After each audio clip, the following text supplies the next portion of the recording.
Hey everyone, welcome back to the channel. So previous video हमने unit 3 को finish कर दिया था, बायो फार्मास्यूटिक्स। आज हम जो है यूनिट 4 को स्टार्ट करेंगे और इसमें हम देखेंगे मल्टी कंपार्टमेंट मॉडल्स। तो प्रीवियस जो हमारी यूनिट थी उसमें हमने वन कंपार्टमेंट ओपन मॉडल्स को हमने देखा था। तो उसमें हमने देखा था कि हमारी जो बॉडी है उसको हम एक ही कंपार्टमेंट में उसे हम कंसिडर करते हैं कि हमारी बॉडी केवल एक ही कंपार्टमेंट है जिसमें जो है ड्रग एब्जॉर्ब होता है, डिस्ट्रीब्यूट होता है और सीधा एलिमिनेट हो जाता है। लेकिन यहाँ पे हम मल्टी कंपार्टमेंट मॉडल्स देखेंगे और यहाँ पे हम इसके बेनिफिट्स भी देखेंगे कि हम यहाँ पे मल्टी कंपार्टमेंट मॉडल्स को पढ़ते ही क्यों हैं। ओपन कंपार्टमेंट जो वन कंपार्टमेंट ओपन मॉडल होते हैं उसमें प्रॉब्लम क्या है, और यहाँ पे हम मल्टी कंपार्टमेंट मॉडल पढ़ेंगे तो यहाँ पे हमें क्या बेनिफिट देखने को मिलेंगे। तो ये सारी चीज़ों को यहाँ पे हम डिस्कस करेंगे। चलिए स्टार्ट करते हैं यूनिट 4 को। और यूनिट 3 के जो नोट्स वगैरह हैं वो आपको वेबसाइट पे और टेलीग्राम पे मिल जाएंगे, तो जाकर उसे डाउनलोड कर लेना। चलिए स्टार्ट करते हैं और समझते हैं मल्टी कंपार्टमेंट मॉडल्स क्या होते हैं। तो बेसिकली मैं आपको मोटा मोटा बता देता हूँ जिससे आपको एक आइडिया लग जाएगा। तो प्रीवियस वीडियो हमने क्या देखा था, यानी जो हमारी प्रीवियस यूनिट थी, तो उसमें हमने देखा था कि जो हमारी बॉडी है तो वो क्या एक सिंगल कंपार्टमेंट होती है ना। ये हमारी बॉडी एंड अदर टिश्यूज हो गए इस तरीके से। तो यहाँ पे क्या है, ड्रग बेसिकली या तो हम आईवी रूट के थ्रू देते हैं तो सीधे हमारी बॉडी के अंदर जाता है कंपार्टमेंट पे और देन क्या है एलिमिनेट हो जाता है, या फिर अगर हम एक्स्ट्रा वेस्कुलर रूट से देते हैं तो ड्रग जो है यहाँ से एब्जॉर्ब होगा और हमारी बॉडी और जो ब्लड वगैरह रहता है उसके अंदर जो है मूव करेगा, वो वहाँ पे पहुँचेगा एब्जॉर्ब होके और देन वो एलिमिनेट हो जाएगा। तो इस तरह से हम क्या देखते हैं कि हम अपनी पूरी बॉडी को एक ही कंपार्टमेंट मान के चलते हैं और इसे हम बोलते हैं वन कंपार्टमेंट ओपन मॉडल। इसी तरीके से जो यूनिट 4 है इसमें हम देखने वाले हैं मल्टी कंपार्टमेंट मॉडल, जिसमें हम क्या देखेंगे कि जो हमारी बॉडी है वो एक सिंगल कंपार्टमेंट में नहीं होगी। यहाँ पे जो है दो कंपार्टमेंट प्रेजेंट होंगे, जिसमें एक कंपार्टमेंट तो सेंट्रल कंपार्टमेंट होगा और एक होगा जिसे हम बोलेंगे पेरिफेरल। ओके, तो ये जो सेंट्रल कंपार्टमेंट है तो सबसे पहले जो ड्रग है वो सेंट्रल कंपार्टमेंट में आएगा, देन वो क्या है जो पेरिफेरल कंपार्टमेंट होते हैं उसमें वो मूव करेगा, डिस्ट्रीब्यूट होगा, है ना। और ये जो प्रोसेस होती है रिवर्सिबल होती है, यहाँ से ये वापस सेंट्रल कंपार्टमेंट में जो ड्रग है वो वापस से लौट के आ सकता है, और जो सेंट्रल कंपार्टमेंट होता है वहीं से क्या है यहाँ पे ड्रग का एलिमिनेशन होता है। तो यहाँ पे हम बेसिकली यूनिट 4 में मल्टी कंपार्टमेंट मॉडल देखेंगे। इसका सिंपल सा यही मतलब है कि यहाँ पे एक कंपार्टमेंट नहीं होगा, यहाँ पे क्या है मल्टीपल कंपार्टमेंट होंगे यहाँ पे। ओके, तो ये एक बेसिक सा इंट्रोडक्शन जो आपके समझ में आ गया होगा। ओके, अब एक एक करके थ्योरी को भी देखते चलते हैं जिससे क्या है सारी चीज़ें क्लियर होती जाएंगी। सबसे पहले हम फर्स्ट पॉइंट की हम बात करेंगे तो multi compartment models explain drug behaviour in the body more accurately than the simple one compartment models. Okay, तो यहाँ पे जो वन कंपार्टमेंट ओपन मॉडल होता है तो इसके कंपेयर में अगर हम देखें जो मल्टी कंपार्टमेंट मॉडल होता है तो ये क्या हमें ज़्यादा एक्यूरेट तरीके से बता पाते हैं कि ड्रग का जो डिस्ट्रीब्यूशन है वो बॉडी में एक्चुअल में हो कैसे रहा है ना। तो वन कंपार्टमेंट में ये चीज़ हमें पता नहीं चलती है क्योंकि सारे बॉडी के जो टिश्यूज हैं, जितने भी ऑर्गन्स वगैरह हैं, सेल्स हैं, मसल्स हैं, तो सारे के सारे क्या है इस एक ही कंपार्टमेंट के अंदर आ जाते हैं। तो इससे हमें ये नहीं पता चलता। हम ये मान के चलते हैं कि जो ड्रग है वो क्या है पूरी बॉडी में एक जैसा डिस्ट्रीब्यूट हो रहा है ना। तो वन कंपार्टमेंट में हमें ये मान के चलना पड़ता है। लेकिन जो मल्टी कंपार्टमेंट मॉडल होता है तो इससे हम ये पता लगा सकते हैं कि जो ड्रग है वो क्या है पूरी बॉडी में एक जैसा जो डिस्ट्रीब्यूट नहीं हो रहा है, हर जगह पे अलग अलग मात्रा में जो पहुंचता है ड्रग। ऐसा नहीं है कि हर ऑर्गन पे, हर टिश्यू के पास जो है जो ड्रग है वो बराबर अमाउंट में पहुंच रहा है। तो ये क्या है वेरी कर सकता है अलग अलग कंडीशंस की वजह से, ब्लड फ्लो के ऊपर या फिर जो परफ्यूजन रेट रहती है ड्रग की, तो उन सभी चीज़ों के ऊपर डिपेंड करता है कि जो ड्रग है वो किसी ऑर्गन के पास कितना पहुंचेगा, किसी टिश्यू के पास कितना पहुंचेगा, किसी सेल के पास कितना पहुंचेगा। तो ये चीज़ हम पता लगा सकते हैं एक मल्टी कंपार्टमेंट मॉडल की वजह से। लेकिन ये चीज़ हम वन कंपार्टमेंट ओपन मॉडल के थ्रू हम पता नहीं लगा सकते क्योंकि हम पूरी बॉडी को एक कंपार्टमेंट मान के चलते हैं। तो इसका यही मतलब हो जाता है कि पूरी बॉडी में ड्रग के एक जैसा डिस्ट्रीब्यूट हो रहा है। तो सेकंड पॉइंट हमारा यहाँ पे यही बोल रहा है कि दे consider that drugs don't distribute instantly and evenly through out the body. तो ये जो मल्टी कंपार्टमेंट मॉडल्स होते हैं तो इसमें हम ये मान के चलते हैं कि जो ड्रग होता है वो पूरी बॉडी में एकदम से या फिर क्या है बराबर डिस्ट्रीब्यूट नहीं होता है। हर ऑर्गन, हर टिश्यू के पास क्या है अलग अलग अमाउंट में ड्रग पहुँचता है ना। और ये बहुत सारी कंडीशंस के ऊपर डिपेंड करता है। तो ये चीज़ पता लगती है मल्टी कंपार्टमेंट मॉडल से। इसके अलावा जितने भी टिश्यू होते हैं हमारी बॉडी के अंदर, है ना, तो उनके जो रेट्स रहते हैं ड्रग एब्जॉर्प्शन के या फिर एलिमिनेशंस के, तो वो अलग अलग होते हैं। तो ये चीज़ क्या है मल्टी कंपार्टमेंट मॉडल से पता चलती है। These model helps predict drug concentration changes over time and understand how drugs interact with different body tissues. Okay, तो ये जो मॉडल्स होते हैं तो इनसे हम ये चीज़ भी पता लगा सकते हैं कि जो ड्रग का कंसंट्रेशन है बॉडी के अंदर तो वो समय के साथ कैसे बदल रहा है, कैसे वो कम होता है, कैसे वो बढ़ता है, तो ये चीज़ हम पता लगा सकते हैं। इसके अलावा जो ड्रग होता है वो डिफरेंट डिफरेंट बॉडी टिश्यूज होते हैं, तो उनके साथ वो किस तरीके से इंटरेक्ट करता है, तो ये सारी चीज़ें क्या हम मल्टी कंपार्टमेंट मॉडल्स की हेल्प से समझ सकते हैं। ओके, तो ये क्या एक बेसिक इंट्रोडक्शन हो गया मल्टी कंपार्टमेंट मॉडल्स के बारे में। चलिए अब हम कुछ बेसिक चीज़ों को देखते हैं कंपार्टमेंट मॉडल्स की। ओके, तो यहाँ पे जो मल्टी कंपार्टमेंट मॉडल्स होते हैं तो इसमें कुछ एजम्पशंस होते हैं, है ना। यानी बेसिकली मैं अगर आपको मॉडल्स के बारे में बताऊं कि जो कंपार्टमेंट मॉडल्स होते हैं तो ये क्या कोई एक्चुअल में मॉडल्स नहीं होते हैं, एक्चुअल में कोई कंपार्टमेंट नहीं होते हमारी बॉडी के अंदर। ये क्या है एक हाइपोथेटिकल सिनेरियो होता है ना। इसको हम केवल मान के चलते हैं कि हमारी जो बॉडी है वो क्या है अलग अलग कंपार्टमेंट्स में बटी होती है। एक्चुअल में ऐसा नहीं है कि हम किसी बायो की बुक में पढ़ेंगे तो वहाँ पे लिखा होगा कि हमारी बॉडी के ये सारे ऑर्गन्स क्या इस कंपार्टमेंट में आएंगे, वो सारे ऑर्गन्स उस कंपार्टमेंट में आएंगे, तो ऐसा बिल्कुल नहीं होता है। हम बस यहाँ पे क्या है ड्रग के डिस्ट्रीब्यूशन को, उसके एलिमिनेशन को समझने के लिए हम क्या करते हैं बॉडी को अलग अलग कंपार्टमेंट में बांट देते हैं, जिससे हम आसान तरीके से समझ पाएँ कि ड्रग का डिस्ट्रीब्यूशन कैसे हो रहा है। ओके, तो उसी चीज़ को हम यहाँ पे एजम्पशंस बोलते हैं, है ना, कि यहाँ पे जो मल्टी कंपार्टमेंट मॉडल्स हैं तो उसमें हम क्या क्या एजम्पशंस मान के चलते हैं। तो एक एक करके बात करते हैं। सबसे पहला है blood plasma and highly perfuse tissues like brain, heart, lungs, liver and kidneys form the central compartment. तो जैसा कि मैंने आपको बताया यहाँ पे कि मल्टी कंपार्टमेंट मॉडल्स में क्या है, एक तो सेंट्रल कंपार्टमेंट होता है और एक क्या है पेरिफेरल कंपार्टमेंट होता है। तो यहाँ पे क्या है जो हमारे ब्रेन हो गया, किडनीज हो गई, है ना, लिवर हो गया और इसके अलावा हार्ट हो गया, लंग्स हो गए, तो ये क्या है सारे के सारे हमारे सेंट्रल कंपार्टमेंट में आते हैं। ओके, इसके अलावा वेरियस टाइप के टिश्यूज होते हैं, मसल्स होते हैं, तो वो सारे क्या है हमारे पेरिफेरल कंपार्टमेंट में आ जाते हैं। तो सेंट्रल कंपार्टमेंट में हमारे केवल वही ऑर्गन्स आते हैं जिसमें जो परफ्यूजन रेट रहता है वो हाई रहता है, या फिर जो ब्लड फ्लो रेट रहता है वो भी हाई रहता है, तो वो सारे हमारे सेंट्रल कंपार्टमेंट में आते हैं। इसके अलावा पेरिफेरल कंपार्टमेंट में वो सारे ऑर्गन्स या फिर जो टिश्यूज वगैरह होते हैं जहाँ पे ब्लड का फ्लो कम रहता है, मसल्स आ जाते हैं, है ना, तो इस तरह की सारी चीज़ें क्या है हमारे पेरिफेरल कंपार्टमेंट्स में आती हैं। तो सेंट्रल कंपार्टमेंट का आपको पता चल गया।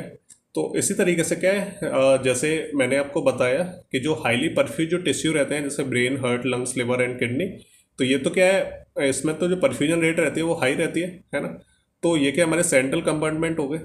और इसी तरीके से कुछ हमारे ऐसे टिश्यूज होते हैं, है ना, जो क्या है सिमिलर एक्ट करते हैं, यानी उनमें परफ्यूजन रेट कम रहता है, तो उनको जो हम पेरिफेरल कंपार्टमेंट में डाल देते हैं। ओके, इस तरीके से आपको चीज़ों को ध्यान रखना है।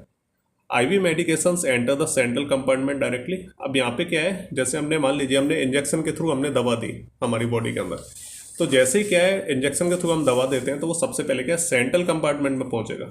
सेंट्रल कंपार्टमेंट में अब कुछ भी हो सकता है, लिवर, किडनी, ब्रेन, लंग्स, कुछ भी हो सकता है। इसके अलावा जो ब्लड होता है, जो प्लाज्मा होता है, वो भी हमारा सेंट्रल कंपार्टमेंट के अंदर ही आता है ना। तो जो ड्रग होगा अगर हम आईवी रूट से देंगे तो वो पहले क्या है ब्लड प्लाज्मा में पहुंचे, जो कि एक सेंट्रल कंपार्टमेंट है।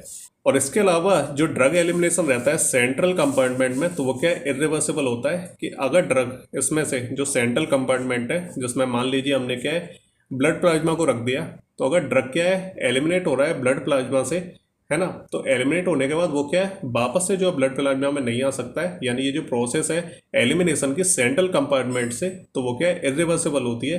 अगर एक बार सेंट्रल कंपार्टमेंट से जो ड्रग है वो एलिमिनेट हो गया तो वो वापस नहीं आ सकता है। ओके, तो ये चीज़ आपको ध्यान रखनी है। नेक्स्ट हम बात करें reversible distribution happens between central and peripheral compartments reaching equilibrium over time. तो यहाँ पे ये जो सेंट्रल और जो पेरिफेरल कंपार्टमेंट्स रहते हैं तो इनके बीच में जो डिस्ट्रीब्यूशन होता है कि पहले क्या है ड्रग कहाँ है, तो यहाँ पे जो सेंट्रल और जो पेरिफेरल कंपार्टमेंट रहते हैं तो इनके बीच में क्या है रिवर्सिबल डिस्ट्रीब्यूशन होता है कि ड्रग क्या है सबसे पहले कहाँ है सेंट्रल कंपार्टमेंट में पहुंचा, देन सेंट्रल कंपार्टमेंट में पहुंचने के बाद वो जो ड्रग है वो क्या है पेरिफेरल कंपार्टमेंट में पहुंचेगा, यानी छोटे मोटे टिश्यूज के अंदर पहुंचेगा।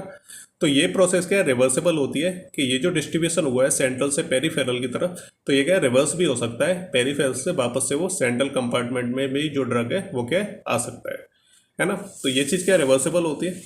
इसके अलावा हम बात करें after equilibration drug elimination follows first order kinetics. Okay, तो ये फर्स्ट ऑर्डर काइनेटिक्स वगैरह मैं आपको ऑलरेडी बता चुका हूँ। तो जब क्या इक्विलिब्रियम में पहुंच जाती है, यानी सेंट्रल कंपार्टमेंट से जब ड्रग क्या पेरिफेरल कंपार्टमेंट में पहुंचता है, तो बाद में जाके क्या एक इक्विलिब्रियम की स्टेट बन जाती है, यानी जब तक क्या है ड्रग यहाँ से यहाँ फ्लो होता रहेगा तब तक तो होता रहेगा, लेकिन जब क्या है दोनों जगह पे जो ड्रग का अमाउंट है वो बराबर हो जाएगा तो यहाँ पे एक इक्विलिब्रियम की स्टेट बन जाएगी।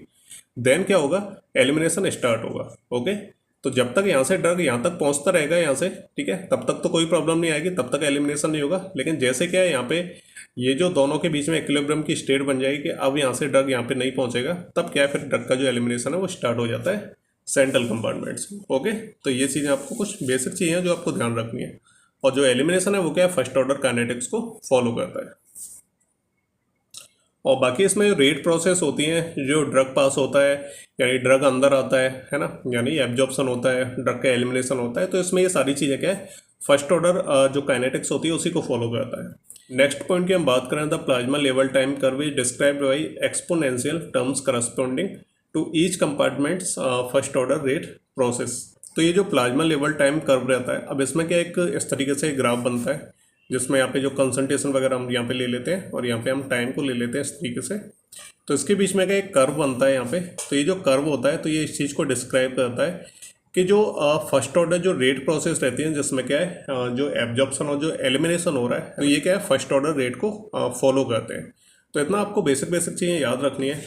The peripheral compartment is typically inaccessible for direct measurement and doesn't eliminate और क्लियर ड्रग्स। तो ये जो पेरिफेरल कंपार्टमेंट रहता है तो इसको हम जो डायरेक्ट मेजरमेंट तो इसमें नहीं कर सकते, और इसमें जो एलिमिनेशन है तो इसमें डायरेक्टली तो नहीं होता है। जैसे हम बात करें जो पेरिफेरल कंपार्टमेंट है यहाँ पे, तो यहाँ पे जो ड्रग है तो उसको हम डायरेक्टली मेजरमेंट नहीं कर सकते कि यहाँ पे जो ड्रग का डिस्ट्रीब्यूशन है वो कितना हुआ है, क्योंकि यहाँ पे क्या है एलिमिनेशन नहीं होता है। जब तक एलिमिनेशन नहीं होगा तब तक क्या हमें ये चीज़ पता नहीं चलेगी कि ड्रग का डिस्ट्रीब्यूशन यहाँ पे कितना हुआ है, और जब एलिमिनेशन नहीं होगा तो ये चीज़ हमें पता नहीं चल पाएगी, है ना। इसका मतलब है कि हम यहाँ पे जो है ड्रग का जो कंसंट्रेशन है उसको हम मेजर नहीं कर सकते पेरिफेरल कंपार्टमेंट के अंदर। अब एलिमिनेशन क्या सेंट्रल कंपार्टमेंट के थ्रू होता है, तो यहाँ पे हम एलिमिनेशन की वजह से हम समझ सकते हैं कि ड्रग का डिस्ट्रीब्यूशन यहाँ कितना हुआ है, लेकिन ऐसा पेरिफेरल कंपार्टमेंट में नहीं होता है। चलिए अब कुछ कैरेक्टरिस्टिक्स के बारे में बात करते हैं जो कि मल्टी कंपार्टमेंट मॉडल्स की हैं। तो administering a drug as an IV bolus reveals its plasma concentration decline over time. Okay, तो अगर हम क्या है ड्रग को हम आईवी बोलस के थ्रू लेते हैं, है ना। आईवी बोलस तो मैं आपको ऑलरेडी बता चुका हूँ कि ड्रग क्या है, हमें अगर एकदम से अपनी बॉडी के अंदर ज़्यादा ड्रग को एंटर कराना है तो हम क्या है आईवी बोलस का एक तरह से प्रोसेस रहती है जिसमें हम क्या करते हैं एकदम से हमें अगर ज़्यादा ड्रग को अपनी बॉडी के अंदर पहुँचाना है तेज़ी के साथ, तो हम जो है आईवी बोलस के थ्रू हम जो है ड्रग्स को देते हैं बॉडी के अंदर। तो इसमें क्या है बेसिकली अगर हम ड्रग को आईवी बोलस के थ्रू लेते हैं तो प्लाज्मा कंसंट्रेशन जो डिक्लाइन रहता है ओवर टाइम, तो इसको हम जो पता लगा सकते हैं। ओके, तो एक टाइम पे क्या है ड्रग का कंसंट्रेशन क्या होगा प्लाज्मा के अंदर, फिर जो कुछ समय बाद जो है प्लाज्मा का जो कंसंट्रेशन होगा ड्रग का प्लाज्मा के अंदर तो वो कम हो जाएगा, उसके बाद और कम होगा। तो ये जो डिक्लाइन होता है जो लगातार कम होता जाता है कंसंट्रेशन ड्रग का प्लाज्मा के अंदर, तो इस चीज़ को हम क्या है जो है रिवील कर सकते हैं, इस चीज़ को हम पता लगा सकते हैं। ओके, और ये क्या है हम आईवी बोलस के थ्रू कर सकते हैं। The number of exponential in the plasma level time profile indicates the number of kinetically homogeneous compartments the drug distribute into. तो इसमें भी वही सेम सारी चीज़ें हैं कि जो प्लाज्मा लेवल टाइम प्रोफाइल रहती है, तो ये क्या है जो होमोजेनस जो कंपार्टमेंट्स रहते हैं, है ना, जिसमें क्या है ड्रग जो डिस्ट्रीब्यूट हो रहा है, तो कंपार्टमेंट्स तो वही हमारे पेरिफेरल और सेंट्रल ही रहेंगे। तो उसमें जो ड्रग डिस्ट्रीब्यूट हो रहा है ना, तो इसमें जो प्लाज्मा लेवल जो टाइम प्रोफाइल रहती है तो वो क्या इंडिकेट करती है इस चीज़ को कि जो ड्रग का जो डिस्ट्रीब्यूशन है वो कैसे हो रहा है सेंट्रल कंपार्टमेंट से जो पेरिफेरल कंपार्टमेंट है। तो ये क्या कुछ कैरेक्टरिस्टिक्स होती हैं, तो दो ही कैरेक्टरिस्टिक्स मैंने यहाँ पे लिखी है ना, मल्टी कंपार्टमेंट मॉडल्स की, तो इन्हें आप याद कर सकते हो। चलिए तो बेसिक इंट्रोडक्शन तो यहाँ पे फिनिश हो चुका है। अब हम सीधे चलते हैं टू कंपार्टमेंट ओपन मॉडल की तरफ, है ना, कि एक्चुअल में होता क्या है। तो two compartment model is the most common multi compartment model used to understand drug distribution and elimination within the body. Okay, तो जैसे हमारा वन कंपार्टमेंट ओपन मॉडल होता है तो इसी तरह से टू कंपार्टमेंट ओपन मॉडल होता है। तो ये क्या सबसे ज़्यादा कॉमनली यूज किया जाने वाला मल्टी कंपार्टमेंट मॉडल होता है जिसको हम यूज करते हैं ड्रग्स के डिस्ट्रीब्यूशन को और उसका जो एलिमिनेशन है उसको हम समझने के लिए, उसको अंडरस्टैंड करने के लिए हम मल्टी कंपार्टमेंट मॉडल का यूज करते हैं। कंपोनेंट्स की तरफ हम चलते हैं तो यहाँ पे सिंपल से दो ही कंपोनेंट होते हैं। एक तो सेंट्रल कंपार्टमेंट होता है जिसमें कुछ हाईली परफ्यूज टिश्यू जैसे कि blood, liver, lungs and kidneys ये सारे आ जाते हैं, ब्रेन भी आ जाता है। इसके अलावा rapidly equilibrate with the drug. Okay, तो ये जो सारे के सारे जो ऑर्गन्स होते हैं तो इसमें क्या है जो ड्रग जब इसमें पहुंचता है प्लाज्मा के बाद, जैसे पहले तो ड्रग क्या है प्लाज्मा के अंदर पहुंचेगा, देन वो डिस्ट्रीब्यूट होगा किसी ऑर्गन के अंदर। तो मान लीजिए लिवर के अंदर पहुंचता है वो, है ना, तो जैसे ही वो ब्लड से क्या है लिवर के अंदर पहुंचेगा, लिबरेशन की जो प्रोसेस है काफ़ी जल्दी हो जाती है, क्योंकि ये जो सारे के सारे ऑर्गन्स होते हैं तो ये क्या है, हाईली परफ्यूज टिश्यू होते हैं, जिसमें क्या है ड्रग तेज़ी से एंटर करता है। तेज़ी से एंटर करने के बाद क्या होगा, एक समय पे आके इक्विलिब्रियम की वहाँ पे स्थिति बन जाएगी। ओके, नेक्स्ट हम बात करें primary site of drug elimination. तो जो बेसिकली जो ड्रग का एलिमिनेशन होता है, तो मान लीजिए ड्रग पहले सेंट्रल कंपार्टमेंट में गया और वहाँ से फिर क्या वो पेरिफेरल कंपार्टमेंट में गया, लेकिन जो ड्रग का एलिमिनेशन होगा तो वो क्या है, सेंट्रल कंपार्टमेंट से होता है मेनली, है ना। तो वहाँ पे हम पेरिफेरल कंपार्टमेंट में ड्रग एलिमिनेशन को नहीं देखते। चलिए सेकंड हमारा क्या है, पेरिफेरल कंपार्टमेंट आता है। तो सेंट्रल में तो हमने कुछ ऑर्गन्स देख लिए, और यहाँ पे क्या है, कुछ हमारे पुअरली परफ्यूज टिश्यू होते हैं, उसका जस्ट अपोजिट होता है जो सेंट्रल कंपार्टमेंट है, उसका जस्ट अपोजिट मान लो आप। उसमें हमें हाईली परफ्यूज टिश्यू को रखते हैं सेंट्रल कंपार्टमेंट में। लेकिन जो पेरिफेरल कंपार्टमेंट है तो इसमें क्या है, जो पुअरली परफ्यूज टिश्यू रहते हैं, है ना, जैसे मसल्स हो गए, स्किन हो गई, एडिपोज टिश्यू, तो ये सारे के सारे क्या है, पेरिफेरल कंपार्टमेंट पर रखे जाते हैं। इसमें जो इक्विलिब्रियम की प्रोसेस होती है वो काफ़ी स्लो रहती है ना। और सबसे लास्ट पॉइंट की हम बात करें, X as hybrid of various physiological units. तो ये क्या है, वेरियस जो फिजियोलॉजिकल यूनिट्स रहती है तो उनके लिए हाइब्रिड की तरह काम करता है। तो ये क्या है, बेसिक से कंपोनेंट्स हो गए, और ये दो ही बेसिकली जो कंपार्टमेंट्स हैं वो हमें देखने को मिलते हैं, एक मेन सेंट्रल रहता है और उसके बाद एक पेरिफेरल कंपार्टमेंट रहता है। चलिए नेक्स्ट हम बात करते हैं क्लासिफिकेशन ऑफ टिश्यूज, कि जो हम जैसे हमने मान लीजिए सेंट्रल कंपार्टमेंट है तो वहाँ पे हम हाईली परफ्यूज टिश्यूज को रखते हैं। तो यहाँ पे हम क्लासीफाई इस चीज़ को कैसे करते हैं कि कौन से टिश्यूज को कौन से कंपार्टमेंट में रखा जाएगा। तो tissues are classified into central और peripheral compartment based on drug properties. Okay, तो ड्रग की प्रॉपर्टीज जो होती हैं, जो उसकी फिजियो केमिकल प्रॉपर्टीज होती हैं, तो उसके बेसिस पे ही हम क्या है, जो सेंट्रल कंपार्टमेंट है और जो पेरिफेरल कंपार्टमेंट के अंदर जो टिश्यूज आते हैं तो उसको हम क्लासीफाई करते हैं। जो मतलब टिश्यूज में क्या है, हाईली परफ्यूज्ड होते हैं, जिनमें क्या है तेज़ी से ड्रग जो एंटर कर सकता है, तो उन्हें हम मेनली क्या सेंट्रल कंपार्टमेंट में रखते हैं। और ड्रग की प्रॉपर्टीज़ के हिसाब से जो क्या है पुअरली परफ्यूज जो टिश्यू होते हैं तो उनको हम पेरिफेरल कंपार्टमेंट्स में ऑटोमेटिकली इसी तरीके से रखते हैं, इसी तरीके को फॉलो करके। Highly lipophilic drugs can enter the brain placing it in the central compartment. तो जो लाइपोफिलिक जितने भी हमारे ड्रग्स रहते हैं, है ना, जो क्या है ब्रेन के अंदर एंटर कर सकते हैं, तो इनको हम क्या सेंट्रल कंपार्टमेंट के अंदर ही रखते हैं। Polar drugs unable to penetrate the blood brain barrier classify the brain as a part of the peripheral compartments. Okay, तो कुछ हमारे पोलर ड्रग्स होते हैं, तो ये क्या है बीबीबी, जो कि हमारा ब्लड ब्रेन बैरियर रहता है, तो उसको ये पेनिट्रेट नहीं कर पाते हैं, जिसकी वजह से क्या रहता है कि ये जो हमारे पोलर डक्ट्स रहते हैं तो इनको हम क्या है पेरिफेरल कंपार्टमेंट्स में डाल देते हैं, और जो ब्रेन रहता है तो उसको भी हम जो पेरिफेरल कंपार्टमेंट की तरह एक्ट करते हैं। ओके, तो ये चीज़ आपको ध्यान रखनी है।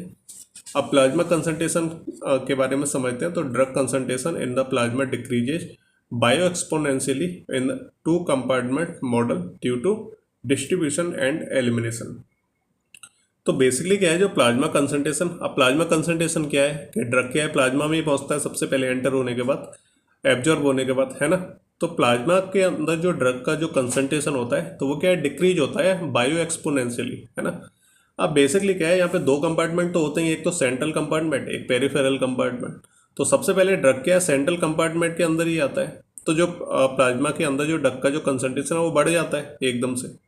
और जैसे ही क्या है वो समय ख़त्म होता है, जैसे उसका असर ख़त्म होता है उस ड्रग का, तो उसके बाद क्या होता है कि एक कंपार्टमेंट से दूसरे कंपार्टमेंट में जो ड्रग है वो डिस्ट्रीब्यूट करता है इस तरीके से कि सेंट्रल से पेरिफेरल में जाएगा, और एलिमिनेशन भी हमारा कुछ इसी तरीके से होता है ना। तो बेसिकली क्या है स्टार्टिंग में जब हम ड्रग को देते हैं तो वो सेंट्रल कंपार्टमेंट में पहुंचता है, देन उसके बाद क्या है वो पेरिफेरल कंपार्टमेंट में जाने लगता है, जिसकी वजह से क्या हमें सडन जो है डिक्रीज देखने को मिलता है प्लाज्मा के अंदर ड्रग्स का। ओके, तो ये चीज़ें बस आपको ध्यान रखनी है। नेक्स्ट हम बात करते हैं types of two compartment models. तो ये क्या है बेसिकली तीन टाइप के होते हैं। तो सबसे पहला रहता है two compartment model with elimination from the central compartment. तो एक तो टू कंपार्टमेंट मॉडल वो मॉडल रहता है जिसमें जो एलिमिनेशन होता है वो क्या है सेंट्रल कंपार्टमेंट से रहता है, और ये कॉमनली यूज किया जाता है। सेकंड रहता है two compartment model with elimination from the peripheral compartment. ठीक है, तो ये एक ऐसा टू कंपार्टमेंट मॉडल होता है जिसमें जो एलिमिनेशन रहता है तो वो क्या है पेरिफेरल कंपार्टमेंट्स की मदद से ही जाता है। ओके, और थर्ड हम बात करें two compartment model with elimination from both compartments, है ना। तो एक वो मॉडल होता है जिसमें जो एलिमिनेशन है तो वो क्या है दोनों कंपार्टमेंट्स के थ्रू होता है। ओके, तो ये चीज़ें बस आपको ध्यान रखनी है। चलिए अब इसमें एक चीज़ को देखते हैं जिसमें हम इंट्रावीनस वॉलस एडमिनिस्ट्रेशन को देखेंगे कि जो टू कंपार्टमेंट मॉडल रहता है तो इसमें अगर हम इंट्रावीनस बोलस एडमिनिस्ट्रेशन करते हैं तो किस तरीके से जो है एलिमिनेशन होता है, तो इस चीज़ को हम जो देखते हैं यहाँ पे। सबसे पहले बेसिकली इसमें दो कंपार्टमेंट होंगे, एक तो सेंट्रल कंपार्टमेंट, एक पेरिफेरल कंपार्टमेंट। तो जब क्या है ड्रग को जो है बोलस एडमिनिस्ट्रेशन के थ्रू दिया जाएगा तो ड्रग क्या है डायरेक्टली जो है सेंट्रल कंपार्टमेंट में पहुंचेगा, देन वो जो है डिस्ट्रीब्यूट होगा पेरिफेरल कंपार्टमेंट में, कि ड्रग पहले यहाँ आएगा फिर यहाँ से डिस्ट्रीब्यूट होकर पेरिफेरल कंपार्टमेंट्स में पहुंचेगा। ये क्या एक प्रोसेस को फॉलो करते हैं, तो या तो ये इसमें जा सकता है, इससे वापस भी आ सकता है, यानी प्रोसेस रिवर्सिबल होती है यहाँ पे। और एलिमिनेशन क्या है यहाँ पे सेंट्रल कंपार्टमेंट के थ्रू ही होगा, तो इतना आपको ध्यान रखना है। सेकेंड पॉइंट की हम बात करें, after an intravenous bolus of a drug plasma concentration declines bi exponentially. Okay, तो जैसे ही क्या है हम इंट्रावीनस बोलस के थ्रू अगर हम ड्रग को जो है देते हैं, वीन्स में पहुंचता है, जो प्लाज्मा ब्लड रहता है उसमें क्या है जब ड्रग पहुंचता है तो वहाँ पे क्या है जो प्लाज्मा कंसंट्रेशन रहता है वो क्या है एकदम से जो है गिरना शुरू हो जाता है। अब डिक्लाइन किस वजह से आता है कि ड्रग क्या है सेंट्रल कंपार्टमेंट में पहुंचता है पहले, लेकिन वहाँ पहुँचने के बाद वो क्या है जल्दी से जो है पेरिफेरल कंपार्टमेंट में जो ड्रग है उसको भेजने लगता है। तो यहाँ पे एकदम से जब जो कंसंट्रेशन हाई हुआ होता है यहाँ पे तो वो क्या है एकदम से डिक्लाइन में जाने लगता है। तो इतनी सी चीज़ आपको यहाँ पे ध्यान रखनी है। नेक्स्ट पॉइंट की हम बात करते हैं, तो बेसिकली टू कंपार्टमेंट जो ओपन मॉडल रहता है यानी मल्टी कंपार्टमेंट मॉडल रहता है, तो इसमें जो डिस्ट्रीब्यूशन और जो एलिमिनेशन प्रोसेस रहती है तो इसको हम क्या है सेमीलॉग जो प्लॉट रहता है तो उस पर हम इसे आइडेंटिफाई कर सकते हैं, यानी हम एक ग्राफ बनाएंगे इस तरीके से जो कि हमारा सेमीलॉग जो है प्लॉट वहाँ पे बनेगा, और क्या है ये बनेगा हमारा कंसंट्रेशन वर्सेस टाइम के बीच में। ओके, तो ये चीज़ आपको ध्यान रखनी है। इसमें क्या है सबसे पहले आता है डिस्ट्रीब्यूशन फेज। तो initially rapid decline in drug concentration in the central compartment due to distribution to the peripheral compartments. तो जैसा कि मैंने आपको बताया है कि सेंट्रल कंपार्टमेंट से जो ड्रग क्या है पेरिफेरल कंपार्टमेंट में जाता है तो एकदम से हमें क्या देखने को मिलता है कि जो कंसंट्रेशन रहता है ड्रग का प्लाज्मा के अंदर वो क्या डिक्लाइन होना शुरू हो जाता है। और डिक्लाइन होने का रीजन क्या है कि जो ड्रग है वो क्या पेरिफेरल कंपार्टमेंट में पहुंच रहा है। सेकंड फेज नोन है डिस्ट्रीब्यूटिव फेज, क्योंकि सेंट्रल कंपार्टमेंट से जो ड्रग है वो डिस्ट्रीब्यूट होकर पेरिफेरल कंपार्टमेंट में पहुंच रहा है, तो इस प्रोसेस को या फिर इस फेज को हम बोलते हैं डिस्ट्रीब्यूटिव फेज। नेक्स्ट पॉइंट की हम बात करें subsequent loss of drug from the central compartment is slow and mainly due to elimination. तो यहाँ पे जो ड्रग लॉस रहता है सेंट्रल कंपार्टमेंट में तो ये काफ़ी ज़्यादा स्लो होता है। मेनली जो ड्रग लॉस रहता है तो या तो वो एलिमिनेशन की वजह से रहता है, तो इसको हम बोलते हैं पोस्ट डिस्ट्रीब्यूटिव और एलिमिनेशन फेज। ओके, तो ड्रग लॉस क्या है सेंट्रल कंपार्टमेंट से केवल एलिमिनेशन के थ्रू ही होता है ना, ऐसा नहीं है कि ड्रग लॉस बस ऐसे ही हो रहा है। तो वहाँ पे एलिमिनेशन होगा तभी ड्रग लॉस वहाँ पे हमें देखने को मिलेगा, तो इसे हम पोस्ट डिस्ट्रीब्यूटिव या फिर एलिमिनेशन फेज बोल देते हैं। नेक्स्ट बात करते हैं पेरिफेरल कंपार्टमेंट की। तो drug concentration in the peripheral compartments initially increases and then declines. Okay, तो सबसे पहले क्या है बेसिकली जो पेरिफेरल कंपार्टमेंट रहता है तो ये क्या है सेंट्रल कंपार्टमेंट से कनेक्टेड रहते हैं, ये सी हो गया ये पी हो गया। सबसे पहले तो क्या है ड्रग क्या है सेंट्रल कंपार्टमेंट में पहुंचेगा तो कंसंट्रेशन एकदम से बढ़ेगा और फिर क्या कम होने लगेगा। ओके, कम होने के पीछे क्या रीजन रहता है कि ड्रग क्या है यहाँ से डिस्ट्रीब्यूट होकर पेरिफेरल कंपार्टमेंट में पहुंच रहा है, इसकी वजह से क्या होगा कि यहाँ पे जो कंसंट्रेशन कम होने लगेगा लेकिन पेरिफेरल कंपार्टमेंट में एकदम से जो है बढ़ने लगेगा, जो ड्रग का जो कंसंट्रेशन है वो बढ़ने लगेगा पेरिफेरल कंपार्टमेंट में। ओके, और फिर क्या है थोड़ी देर बाद क्या है ये वापस से डिक्लाइन होने लगेगा। तो ये चीज़ क्यों होती है क्योंकि पहले ड्रग इस कंपार्टमेंट में जाता है और फिर इसमें जाता है, इसकी वजह से हमें दोनों के कंसंट्रेशन में डिफरेंसेस देखने को मिलते हैं, उतार चढ़ाव देखने को मिलते हैं।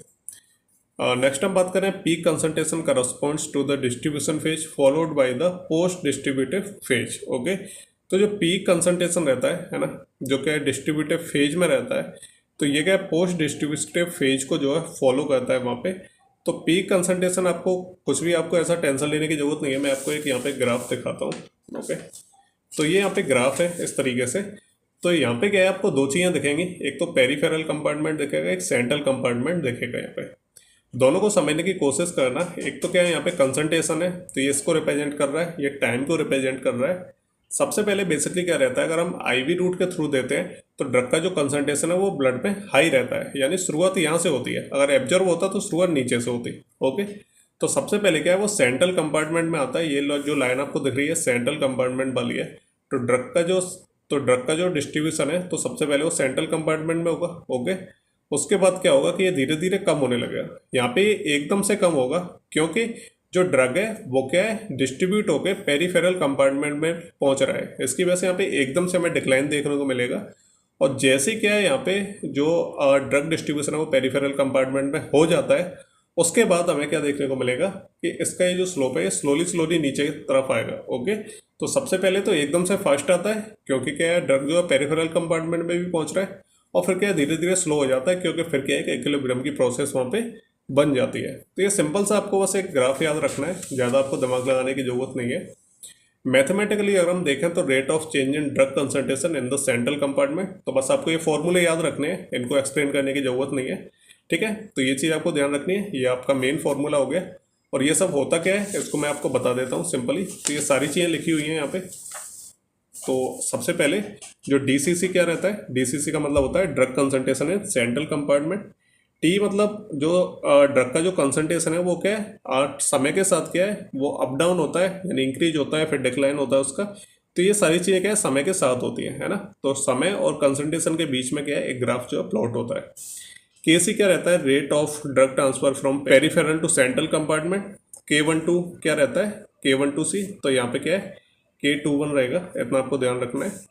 K12C क्या रहता है, rate of drug transfer from central compartment to the peripheral. KECC क्या रहता है, rate of drug elimination from the central compartment. VC क्या रहता है, apparent volume of central compartment. VP क्या रहता है, apparent volume of peripheral compartment. Okay, बिल्कुल सिंपल है। इसके अलावा यहाँ पे एक और सिंपल सा फॉर्मूला है, rate of change in drug concentration in the peripheral compartment. तो इसका भी एक छोटा सा फॉर्मूला है, तो K21 XP upon VP minus K12 XC upon VC। Okay, तो ये दोनों फॉर्मूले बस आपको याद रखने हैं, कहीं आपको इसमें वैल्यू पुट करके सॉल्व करने की जरूरत नहीं है। तो ये हो गया हमारा IV वॉलस एडमिनिस्ट्रेशन वाला पार्ट। तो आज के वीडियो के लिए बस इतना ही, क्योंकि अगर हम इसमें और भी कवर करेंगे तो काफ़ी ज़्यादा हो जाएगी, वीडियो लेंथी हो जाएगी। तो नेक्स्ट वीडियो हम अगले टॉपिक को कवर करेंगे। तो अगर इसमें आपको कोई डाउट है तो आप कमेंट करके पूछ सकते हो। तो मिलते हैं अगले वीडियो में, तब तक के लिए goodbye and take care.